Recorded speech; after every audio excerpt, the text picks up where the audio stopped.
تو پہلا مسئلہ فاسق ماں باپ کے لیے طلب بخشش کے سلسلے میں ہے کہ ماں باپ خطاؤں کے مرتکب ہو چکے ہیں، اولاد کو پتہ ہے، اور اولاد کی نظر میں ان کے والدین ظالم ہیں، فاسق ہیں، کسی امر خیر کے مستحق نہیں ہے، اولاد کو پتہ ہے۔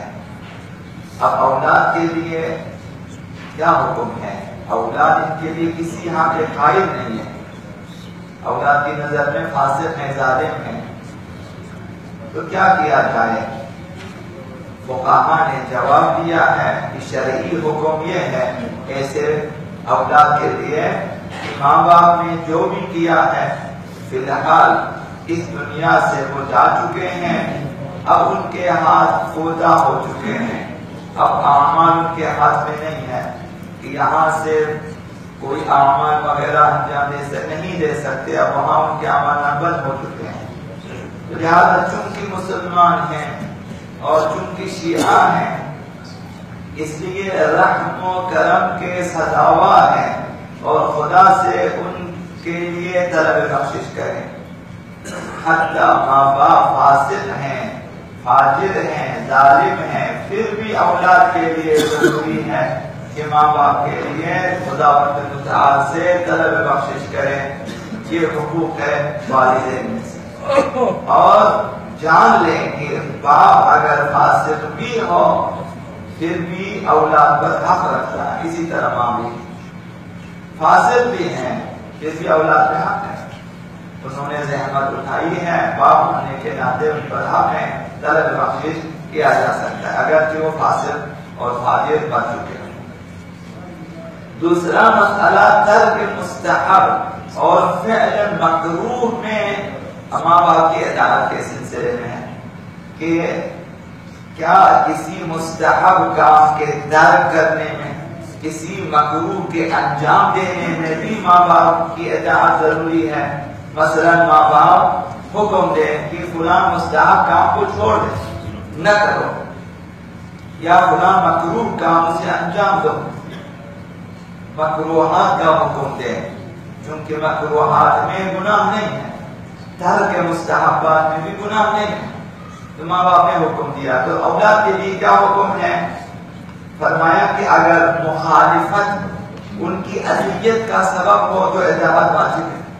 اگر آپ نماز شب کے لیے اٹھیں، مثلا آپ کی جسمانی حالت یا آپ بیمار ہیں یا کسی وجہ سے آپ پہ سختی ہے، مثلا مستحبی روزے کہ آپ روزہ رکھنا چاہتے ہیں، اولاد پر ماں باپ پریشان ہو جاتے ہیں کہ یہ مثلا اولاد کمزور ہے وغیرہ، گرمی ہے برداشت نہیں کر سکتے مثلا ان کی نظر میں، اور اولاد ماں باپ اجازت نہ دے کہ ہماری طرف سے اجازت نہیں ہے مستحبی روزے رکھیں، تو اگر مخالفت سے انہیں اذیت ہوتی ہے، اگر اولاد نے بات نہ سنی اور رکھ لیا مستحبی روزے، تو ماں باپ کو اگر تکلیف ہوتی ہے اور روزے پہلے سے ہی باطل ہے، ثواب تو دور کی بات ہے، ان کا گناہ بھی ملتا ہے، تو ترک مستحبات میں اور فعل واجب فعل مکروہ میں بھی اگر ماں باپ کی تکلیف کا باعث ہو تو اطاعت کرنا فرض ہے۔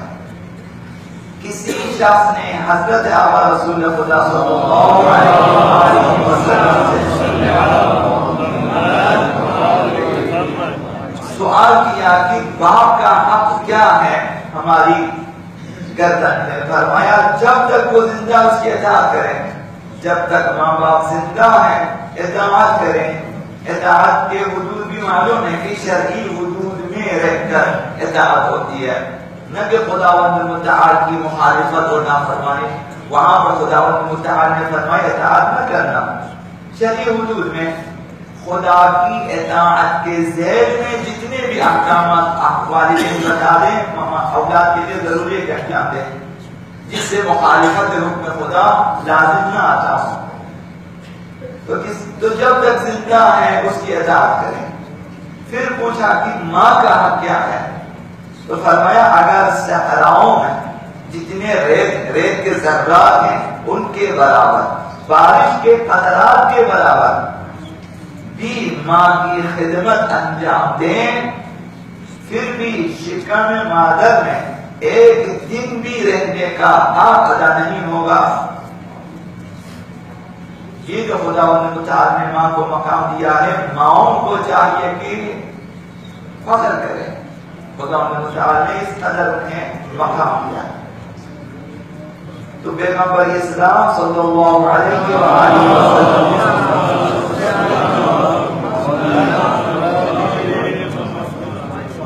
در کے مستحبات کے بارے میں فرمایا، اذا كنت فی صلاة التطوع، اگر تم مستحبی نماز پڑھ رہا ہو، اگر تم مستحبی نماز ادا کر رہا ہو، فإن دعاك والدك، تمہارے باپ نے آواز دی تمہیں، باپ نے آواز دی، فلا تقطعها، تم نماز کو مت توڑنا. باپ نے اگر آواز دی نماز کو نہ توڑنا. وَإِن دَعَتْكَ وَالِدَةٌ فَاقْطَعْهَا، اگر ماں نے آواز دی پھر مستحبی نماز کو چھوڑ دو ہو جائے. یہ ماں کا مقام ہے. اگر بھی باپ کی اطاعت بھی فرض ہے، ماں کی اطاعت بھی فرض ہے، مستحبی نماز توڑنے میں کوئی گناہ نہیں ہے. تو باپ نے اگر آواز دی تم نہ توڑیں تو اپنی نماز جاری رکھیں. ایسا نہیں اگر توڑے گناہ نہیں ہے. پھر بھی باپ نے آواز دی کیونکہ باپ کا دل سخت ہوتا ہے، وہ اتنا جلدی ناراض نہیں ہوتا، لیکن ماں کا دل کمزور ہوتا ہے. تو اگر فرمایا کہ ماں نے اگر آواز دی تو اپنی مستحبی نماز چھوڑ کر جائیں ماں کے پاس کہ وہ کیا حکم دینا چاہتی ہے. اسمك العظيم الأعظم الأعز الأجل الأكرم يا الله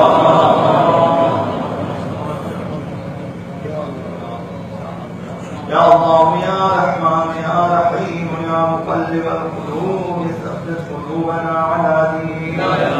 اللهم لا تدع لنا ذنبا إلا غفرته يا الله، ولا عيبا إلا سترته يا الله، ولا رزقا إلا بسطته يا الله، ولا جاعا إلا عمرته يا الله، ولا فسادا إلا أصلحته يا الله، ولا سوءا إلا أصلحته يا الله، ولا بلاء إلا دفعته يا الله، ولا دعاء إلا أجبته يا الله، ولا عدوا إلا أرديته يا الله، ولا أمرا إلا أتممته يا الله، ولا مريضا إلا حسنته يا الله.